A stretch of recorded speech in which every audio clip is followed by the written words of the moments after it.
नमस्कार दोस्तों, आप देख रहे हैं द हिंद 24 न्यूज। फरीदाबाद पारुल प्रमोद राणा जी द्वारा वार्ड नंबर 43 महर्षि वाल्मीकि मंदिर बल्लभगढ़ में लगाया गया 13वां निशुल्क स्वास्थ्य जांच शिविर। इसमें पहुंचे मुख्य अतिथि के रूप में संजय जांगेड़, अध्यक्ष बल्लभगढ़ भाजपा मंडल। क्या कहां देखे पूरी खबर। हर व्यक्ति को स्वस्थ जीवन जीने का हक है जी। और जो लोग बहुत ऊंचे हॉस्पिटल्स का खर्चा नहीं भुगत सकते हैं तो कम से कम वो अपना बेसिक इलाज इन स्वास्थ्य कैंप के जरिए करा पाए। पारुल मैडम, जैसे कि बात करें, आप एक शिक्षिका भी हैं और ऐसे में कहीं ना कहीं आज के समय में जो लोग हैं स्वास्थ्य पे ध्यान नहीं देते, तो ऐसे लोगों को जागरूक कैसे किया जा सकता है? हमारे ये जो कैंप के जरिए हम जागरूकता भी फैला रहे हैं, हम लोगों को ये शिक्षित भी करते हैं कि किस तरीके से महिलाएं स्पेशली अपनी सेहत का ध्यान रखें। बहुत सारी महिला संबंधी जानकारी है जो मैं एक महिला होने के नाते उनको दे सकती हूँ। तो इसीलिए मैं इस कैंप में सुबह 9 से 5 बजे तक होती हूँ, ताकि मैं जो महिलाएं आ रही हैं उनको इस चीज़ के लिए शिक्षित कर पाऊँ कि महिलाएं अपनी इन बीमारियों को किस तरीके से ध्यान रख सकती हैं अपना, और इन बीमारियों के लिए ये स्वास्थ्य कैंप के जरिए किस तरीके से उसका इलाज हो सकता है। कहीं ना कहीं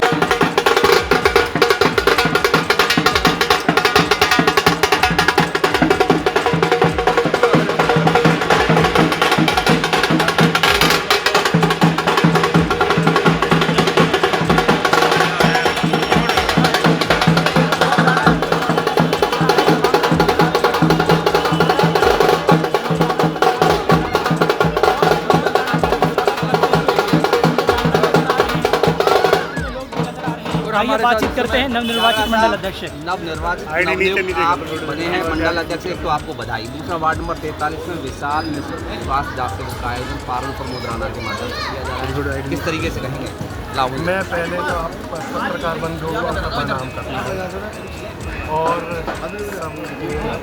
थोड़े नीचे कर लेना आईडी से। और मैं देखना 13वां है निःशुल्क कैंप है। और आपने एक कहावत सुनी होगी, नर सेवा नारायण सेवा, जिसको करने से शायद राणा जी और भाभी जी को पता है कि करने के बाद जो सुकून मिलता है आत्मा को, उसके बाद किसी की प्राप्ति की जरूरत ही नहीं है। और मैंने कल सोशल मीडिया के माध्यम से देखा, राणा जी बिल्कुल घर घर जाके लोगों से अपील की है कैंप में आने के लिए। और मैं ऐसे शुभ कार्य के लिए राणा जी को बहुत बहुत बधाई देता हूं। और आने वाले टाइम में ऐसे काम राणा जी करते रहेंगे और आपकी सेवा में राणा जी हाजिर है। राणा साहब, आपसे एक सवाल है कि आपको जो नियुक्ति दी गई है, निर्वाचित आप किए गए हैं मंडल अध्यक्ष के तौर पर जी, अपनी इसके लिए किसको मानते हैं कि आपको बनाया? कार्यकर्ताओं के क्या कहना भैया? सब प्रथम तो मैं संगठन का धन्यवाद करता हूँ। और जैसा आप देख रहे हो, मैं पिछले 9 सालों से संगठन का कार्य कर रहा हूँ और आप लोगों के बीच में ही रहता हूँ। हर चुनाव में आपने मुझे देखा होगा। और मैं धन्यवाद करूंगा श्री कृष्णपाल गुर्जर जी का, जो हमारे माननीय सांसद जी हैं। मैं धन्यवाद करना चाहूँगा अपने पंडित मूलचंद शर्मा जी का, जो विधायक बल्लभगढ़ हैं। मैं धन्यवाद करना चाहूँगा अपने राजकुमार बोरा जी का, जो जिला अध्यक्ष जी हैं, जिन्होंने मेरा कार्य देखा। एक सवाल है आपसे कि आप 3 मंडल अध्यक्ष बल्लभगढ़ बनाए गए? नहीं, 5 हैं। 5 बनाए गए। 5 पर कहीं ना कहीं पार्षद को जिता करके लाने की जिम्मेदारी तय की जाएगी। इसके नया संगठन बनाया गया है। नया संगठन प्रमुख चुनौतियां क्या मानते हैं? प्रमुख चुनौतियां कुछ नहीं थी, पहले प्रमुख चुनौतियां थी। अब 5 मंडल अध्यक्ष बन गए हैं, जिससे बीजेपी की टीम और ज़्यादा एक्टिव रहेगी और ज़्यादा मेंबर ज़्यादा जुड़ेंगे और टीम बहुत बड़ी हो जाएगी और बहुत ईजी है। पहले तो बहुत सारे बूथ थे, अब सबको डिवाइड करके दे दिए हैं, तो ज़्यादा मेहनत करने की ज़रूरत नहीं है। बस पार्टी के लोगों से मिलते रहो, घर घर जाते रहो, उनसे सेवाएं पूछते रहो क्या करना है, और बाकी काम संगठन का है। और कमल का फूल है, आदमी को सबको पता है कहाँ वोट देनी है। राणा साहब, आपसे एक सवाल है कि आप लगातार इतने कैंप लगाते जा रहे हैं, जो और अन्य उम्मीदवार जो मैंने देखे हैं अन्य राजनीतिक पार्टियों के भी और भाजपा के भी, कहीं ना कहीं वो आपके सामने बौने नजर आते हुए दिखाई दे रहे हैं। क्यों? क्योंकि आप जितनी मेहनत लगातार करते आ रहे हैं उतनी शायद मेहनत कोई और नहीं कर पा रहा है। क्या कहेंगे आप इस बारे में? देखो, मैंने दूसरे के लिए तो ना ही मेरा कोई किसी से मुकाबला है, ना कोई मेरे सामने चुनौती है। मेरा तो केवल एक ही मकसद है, जैसे कहा कि सबसे बड़ा सुख निरोगी काया।